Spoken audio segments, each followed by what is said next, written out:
This channel does not promote any violent, harmful, or illegal activities. All content provided by this channel is meant for an educational purpose only. লক্ষ্য যখন school service সঙ্গে আছে gateway series অক্সিজোন books. নমস্কার, সুপ্রভাত। TV 9 বাংলায় আপনাদের আরও একবার স্বাগত জানাই। সকাল 9টা মানেই আপনারা জানেন ফার্স্ট ব্রেক অ্যাট 9 AM। আর আজ সকাল 9টার খবরের শুরুতেই যে খবর আমাদের চোখ রাখতেই হচ্ছে, এসএসসির যে 26,000 চাকরি বাতিলের রায়, সেই রায় পুনর্বিবেচনার আর্জি সুপ্রিম কোর্ট খারিজ করে দিল। রাজ্য সরকার এবং এসএসসির রিভিউ পিটিশন সর্বোচ্চ আদালত খারিজ করে দিয়েছে।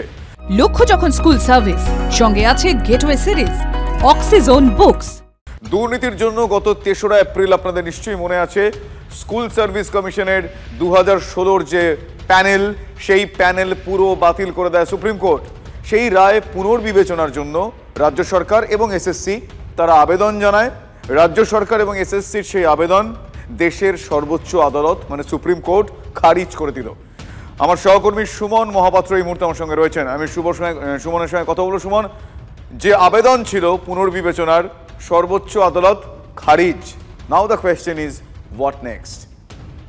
এবং সর্বোচ্চ আদালতে যেভাবে এই রিভিউ পিটিশন খারিজ হয়েছে, সেখান থেকে একটা কথা পরিষ্কার ভাবে বলা যায় যে সুপ্রিম কোর্টের মানসিকতা খুব পরিষ্কার যে চাকরি হারারা যারা চাকরি হারিয়েছেন তাদেরকে নতুন করে পরীক্ষা দিতেই হবে।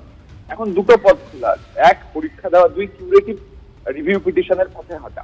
চাকরি হারারা সেই পথে হাঁটতে চলেছে, কিন্তু সুপ্রিম কোর্ট যেভাবে উইথাউট হিয়ারিং রিজেক্ট করেছে, একেবারে রেজিস্ট্রি থেকে রিজেক্ট করেছে এই রিভিউ পিটিশনকে, সেখানে কিন্তু একটা কথা বলা যায়, নতুন করে রিভিউ পিটিশনের মাধ্যমে চাকরির সুযোগের যে সম্ভাবনা তা কিন্তু খুবই কম। সেই জায়গায় দাঁড়িয়ে চাকরি হারারা এখন দাবি করছেন যে কোনোভাবে যদি পরীক্ষার ডেট পেছানো যায়, কারণ মাত্র আর 20 দিন পরে 7 তারিখ পরীক্ষা, সেক্ষেত্রে তারা একটু প্রিপারেশনের সুযোগ পাবেন এবং তারা তখন পরীক্ষায় বসতে পারবেন। এই পরিস্থিতি বর্তমানে হয়েছে। তাহলে এখন যা সিচুয়েশন তুমি যেরকমটা বললে, সেই পরিপ্রেক্ষিতে যদি আমরা ভাবি, তাহলে সেক্ষেত্রে রাজ্য সরকার, এসএসসি এবং চাকরিহারাদের পরবর্তী পদক্ষেপ কিভাবে কি হতে পারে বা ভাবনা চিন্তার স্তর কি কি থাকতে পারে, আমি জাস্ট সম্ভাবনাগুলো জানতে চাইছি। সুমন, দেখো খুব পরিষ্কার ভাবে চাকরিহারারা তারা কিন্তু এখন আন্দোলনের পথে হাঁটবেন এবং তারা পৃথকভাবে কিউরেটিভ রিভিউ পিটিশনের পথে হাঁটবেন। অন্যদিকে সরকার এবং এসএসসি কিন্তু সম্পূর্ণভাবে ফোকাস করছে নতুন পরীক্ষায়। তারা চাইছে নতুন ভাবে পরীক্ষা করাতে। 7 তারিখ এবং 14 তারিখ যে পরীক্ষা রয়েছে, সেই পরীক্ষার দিকেই কিন্তু তারা বেশি ফোকাস হচ্ছে এবং তারা চাইছে সঠিকভাবে পরীক্ষা করিয়ে নতুন নিয়োগ পদ্ধতির মাধ্যমে আবার চাকরিতে ফিরিয়ে আনতে। এই হচ্ছে পুরো প্রক্রিয়া। শুভজিৎ, বেশ বেশ ধন্যবাদ সুমন। আমার সহকর্মী সুমন মহাপাত্রের সঙ্গে কথা বলছিলাম। কিছু চাকরিহারার বাইট আমাদের কাছে আছে, বক্তব্য যাকে আমরা বলি, সেটা রয়েছে এবং এই সংক্রান্ত বেশ কিছু বক্তব্য রয়েছে। আমি পিসিআরকে বলবো একবার তাদের বক্তব্যগুলো পরপর যদি শোনানো সম্ভব হয়।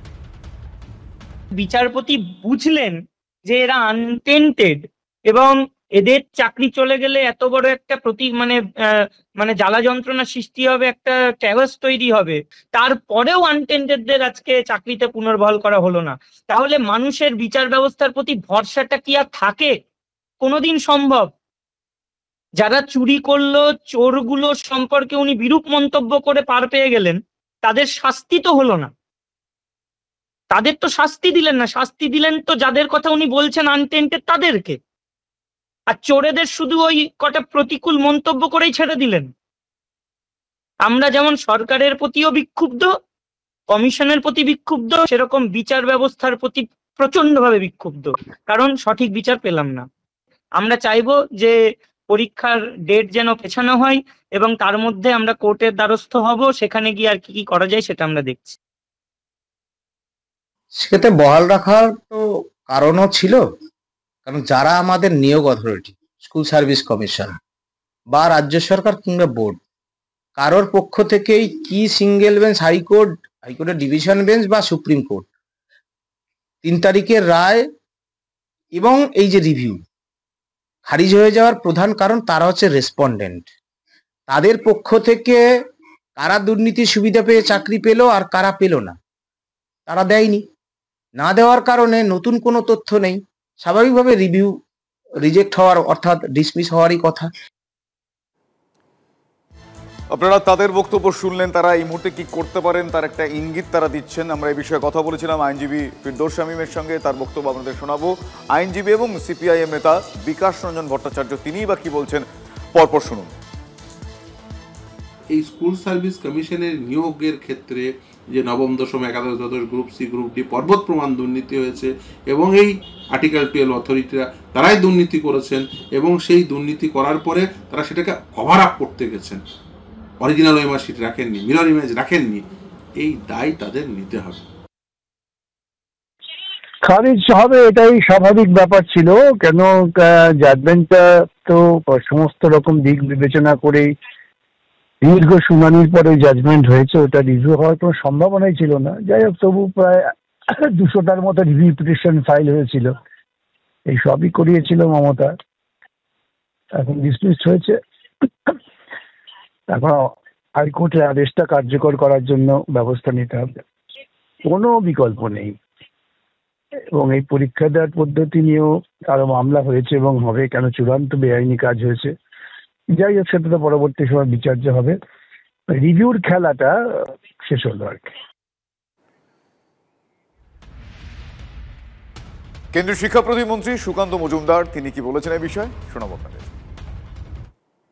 রাজ্য সরকার বলেছিলেন তারা পাশে থাকবেন, মুখ্যমন্ত্রী স্বয়ং বলেছিলেন পাশে থাকবেন, রিভিউ পিটিশন করছি, আরও যাই বড় কোর্ট আছে, কিন্তু আমরা কি দেখলাম? অশ্বডিম্ব প্রসব হলো। 26,000 শিক্ষকের এই পরিণতির জন্য যদি কেউ দায়ী থাকে তার নাম হচ্ছে মমতা বন্দ্যোপাধ্যায় এবং তৃণমূল নেতাদেরকে যারা টাকা দিয়েছিলেন তারা টাকা ফেরত নিন, সুদ সহ ফেরত নিন। মারা গেল পর্যন্ত মানসিক চাপ নিতে না পেরে, এবং এগুলি প্রত্যেকটি ক্রাইম এবং এই মৃত্যু, এই খুন এবং এই মৃত্যুর জন্য দায়ী হচ্ছে মমতা বন্দ্যোপাধ্যায় এবং রাজ্য সরকার।